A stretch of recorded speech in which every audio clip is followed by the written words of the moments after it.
This person is a legit hacker.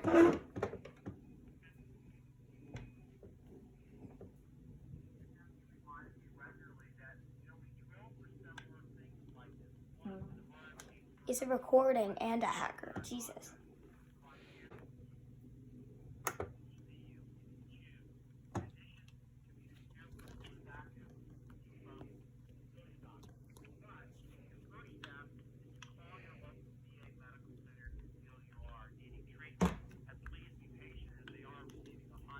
Call volumes. We're available to fill your prescriptions. They might be.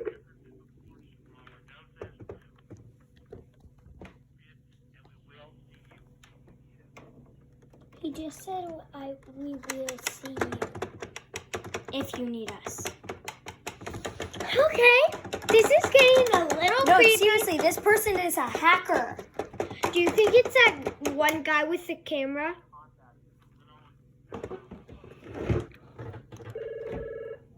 To hang up, please press 1. Hello? Hello? Mimi? This person At is that same time, my cousin Mimi called me on the separate line. But it was still going. That same voice kept going over and over, no matter how many times I clicked the end call button. And when I got back on that line, the voice was gone. And it was still making one noise in particular, a fuzzy little noise. Then I tried hanging up the phone again. But then it started calling somebody. And I started freaking out because I didn't know who it was. And so I started to call my cousin Mimi again. And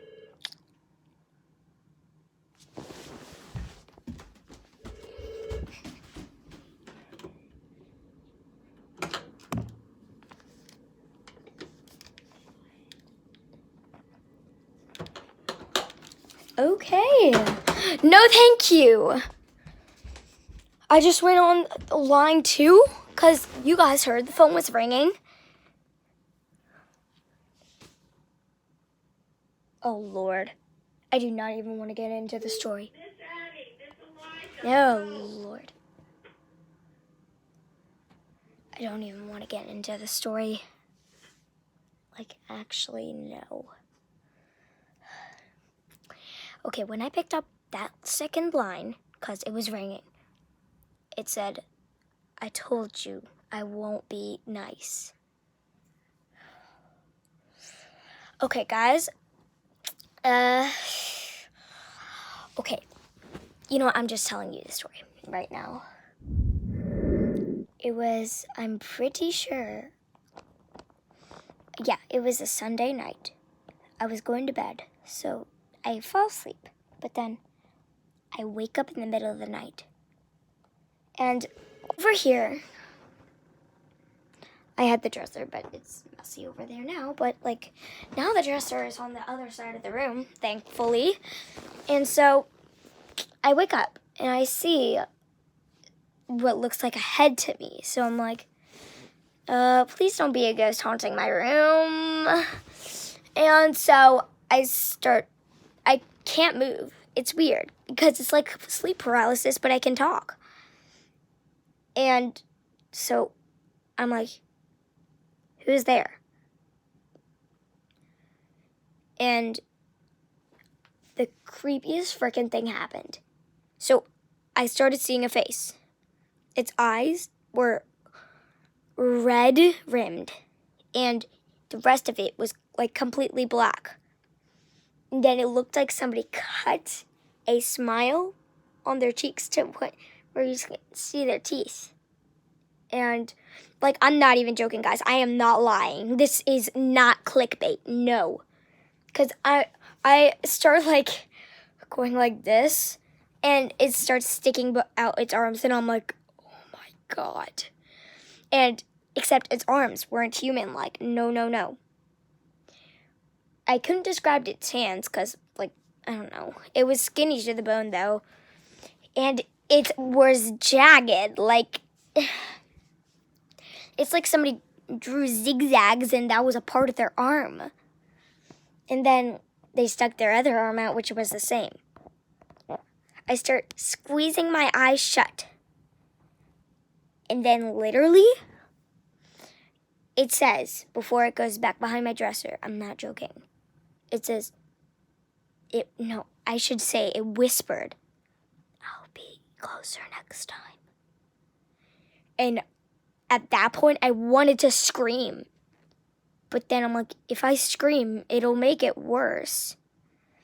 And so next night, I'm like, please do not show up again. But it does, except this time, I can't even talk this time. So it was like actual sleep paralysis.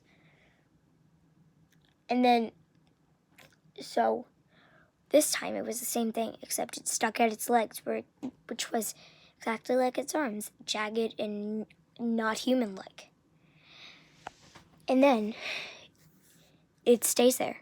It says,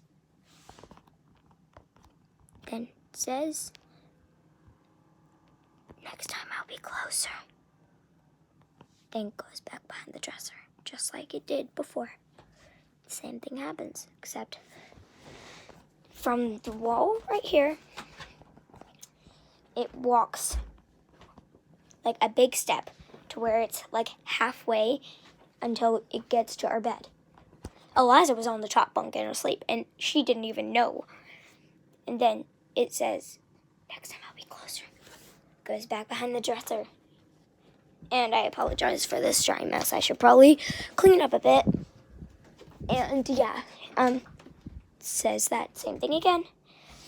Goes back behind the dresser. But this time, it was different. This time, came out of the dresser. Walked all the way to the side of my bed. Then it leans over, just stares at me, wide-eyed. Like this. Tilting its head and smiling.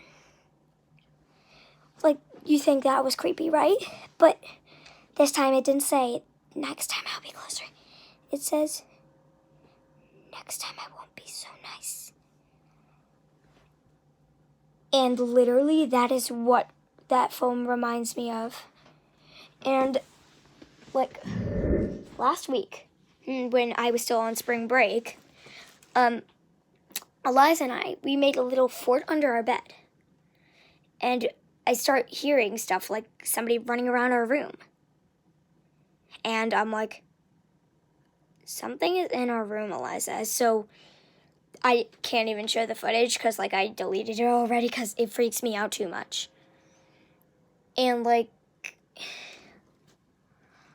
and I was like, Eliza, stay under the bed. You get to the side closest to the wall. So I'm like, Eliza, you hold my phone and keep the video on. And if anything happens, call for mom and dad. And so I grab this bat right here that I got from Florida.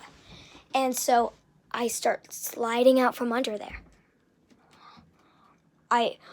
When I'm about halfway out from under that bed, I'm like holding my bed up, and then the door closes. At that point, I'm just like, oh no, I am not going out there. So I waited for about an hour. Eliza fell asleep. And I'm like, I'm not staying under this bed this entire time. And I start getting Eliza out from under the bed. And she's like, just go, go, go. She went into our parents' room and got scared, so she slept there for the night. And I literally also went in there because I was so freaking scared. Like, not even joking. And, like, I don't ever feel comfortable in my room anymore. But thankfully, my brother does have this girl that he met, and her grandma does some creepy voodoo magic stuff every night, and she has to deal with ghosts and stuff. And she says she deals with it a lot, and Charlie said if I just texted him both those stories, then maybe she could help us. And I'm like, heck to the freaking yes. And like, then I start saying, where, what, seriously? And I'm like just so freaking happy. But guys, I will fill you in later on any more stories and stuff like that, and or if like all this stuff goes away. So, bye bye.